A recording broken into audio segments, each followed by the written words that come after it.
बाज़ दफ़ा टेक्स्ट के अंदर आपको या किसी बटन के अंदर कुछ ऐसे एडिशनल इफेक्ट को देने की ज़रूरत होती है जिसकी वजह से उसकी यूनिकनेस दिखती है। ठीक है, तो बूटस्ट्रैप आपको एक क्लास प्रोवाइड करती है जिसको हम बैड्ज कहते हैं। इसके ज़रिए से वो इफ़ेक्ट किसी भी टेक्स्ट पर दिया जा सकता है। तो इस चीज़ को हम प्रैक्टिकली देखेंगे कि वो इफ़ेक्ट किस तरह से ऐड होगा आपके टेक्स्ट में।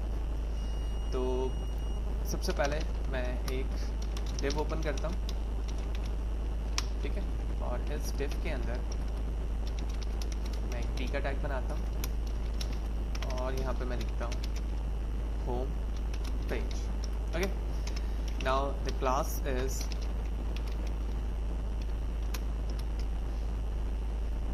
Batch only. ठीक है, अगर मैं स्पेस दूँ और उसके बाद दोबारा आऊँ तो यहाँ पर आप देख रहे हो वो तमाम क्लासेस उसी के साथ ऐड हुई हुई हैं जो अभी तक हमने प्रीवियस सेशंस के अंदर देखा था। सक्सेस बटन के साथ colours, danger, info, pill, primary, secondary, warning, so on so fourth, ये सारी चीज़ें क्या होंगी, हर जगह सेम ही होंगी। तो अभी हम सिर्फ और सिर्फ बैच की एक क्लास मैंने ली, यहाँ पे कंट्रोल एस किया, जूम आउट करता हूँ,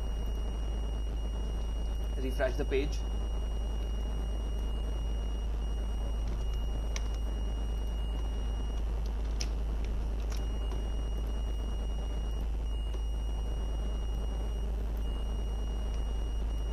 जूम आउट करता हूँ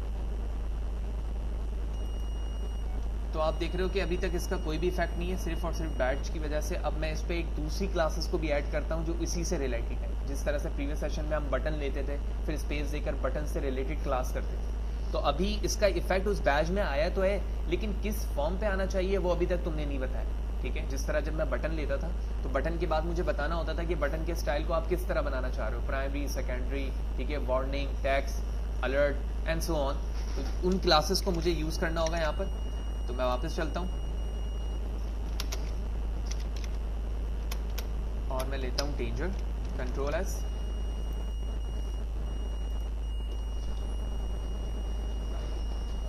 तो आप देख रहे हो कि बिल्कुल उसका इफेक्ट वैसे ही हो चुका है। और मैं अगर इसको जूम करूं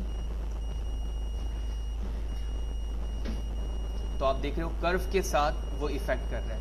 अच्छा, इसको देखने के बाद आप ये सोचेंगे थोड़ी देर के लिए कि इसका इफेक्ट बिल्कुल बटन की तरह दिख रहा है, लेकिन एक्चुअली ये बटन नहीं है। इसकी जरूरत उस वक्त होती है कि जब आप हेडर या फूटर के अंदर कहीं पर किसी नंबर्स ऑफ इफेक्ट को दिखाना चाहें। फॉर एग्जांपल, मैं चाह रहा हूं कि होम पेजेस पे मैं नंबर ऑफ कितने पेजेस हैं वो बताऊं, ठीक है, किसी बटन्स को इनेबल या डिसेबल फॉर्मेट में मुझे दिखाना है वो बताऊं, ठीक है।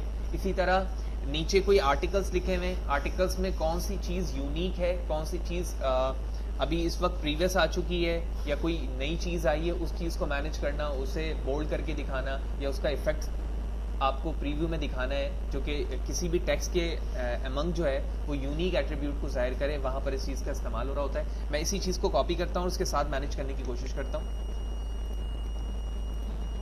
तो एक काम करते हैं, मैं इससे हटा देता हूँ पी को, ठीक है, क्या ख्याल है, तो ये एक डिव में ही आ जाएगा।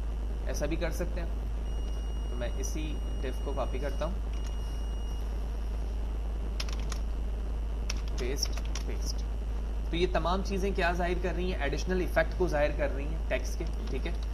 तो वापस आते हैं,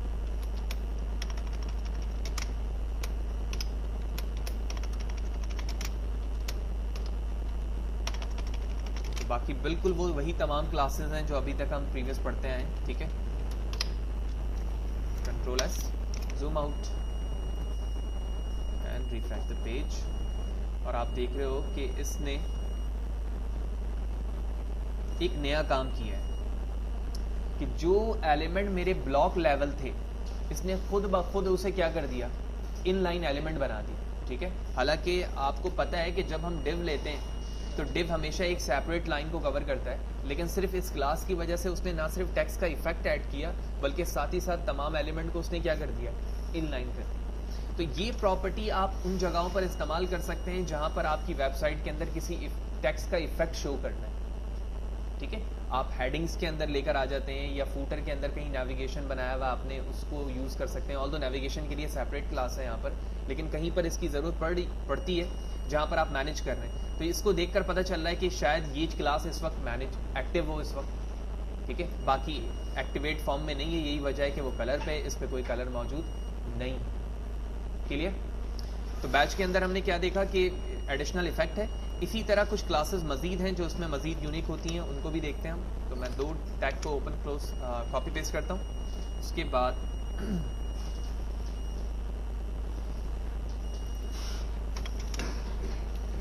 इन्फो वार्निंग प्राइमरी सेकेंडरी हमने देख लिया, और इसी तरह मैं एक क्लास लेता हूँ और कोशिश करते हैं कि इस पे कोई बैकग्राउंड कलर मैं खुद से भी ऐड करूँ। तो ये खुद सेकेंडरी है, लेकिन मैं इस पे लेना चाह रहा हूँ डेंजर बीजी कलर। ठीक है, तो पहले तो मैं बीजी कलर यहाँ से हटा देता हूँ डार्क, और पहले देखते हैं कि सेकंड लास्ट का इफेक्ट क्या आ रहा है। तो control S, back to browser, refresh the page. तो सेकंड लास्ट देख रहे हैं आप, ये कलर है हमारा, ठीक है, जो कि इस वक्त हमारी क्लास के ज़रिए से आ रहा है, जो सेकेंडरी मैंने लिया है। देन मैंने इस पे बीजी कलर डेंजर डाला, कंट्रोल एस, और आप देख रहे हो कि अब उसका कलर उस रिस्पेक्ट से चेंज हो गया है जो मैंने फोर्सली दूसरी क्लास के ज़रिए इसमें ऐड की है। पहले वो क्लास थी जिसके ज़रिए से इसका अपना कलर था, उसके बाद बीजी कलर के ज़रिए से मैंने मज़ीद उसमें क्या कर दिया, फोर्सली उसके कलर को चेंज कर दिया जो मैं चाह रहा था। इसी तरह मैं दूसरी क्लास के अंदर आता हूँ और यहाँ पर मैं इफ़ेक्ट लेता हूँ टेक्स्ट कलर का, और इस टेक्स्ट के कलर को मैं करता हूँ डेंजर। लेकिन अगर मैं प्रीवियसली दिखाऊँ रिफ्रेश किए बगैर, तो इसका कलर इस वक्त इस फॉर्म में, ठीक है, मैं जूम भी कर लेता हूँ थोड़ा, ठीक है। तो ब्लैक लाइट कलर है, ऑलमोस्ट ब्लैक है, लेकिन मैं कंप्लीट शेड नहीं बता सकता कि कंप्लीट शेड उसका क्या है, ठीक है, लेकिन मैच टू ब्लैक है। तो अब मैंने डेंजर साइन लिया है यहाँ पर टेक्स्ट कलर, कंट्रोल एस करने के बाद ब्राउज़र को रिफ्रेश करता हूँ, और आप देख रहे हो कि उसके टेक्स्ट का कलर भी अब क्या हो गया, चेंज हो गया। तो बैच के ज़रिए से हमने देखा कि एडिशनल इफेक्ट कैसे ऐड होगा। उसके बाद एडिशनली हमने ये देखा कि जो कलर टेक्स्ट में ऑलरेडी इस क्लासेस के ज़रिए से आ रहा है, क्या मैं उसके बैकग्राउंड और फोरग्राउंड को भी चेंज कर सकता हूँ? तो बिल्कुल कर सकता हूँ, और वो अभी हमने करके भी देखा।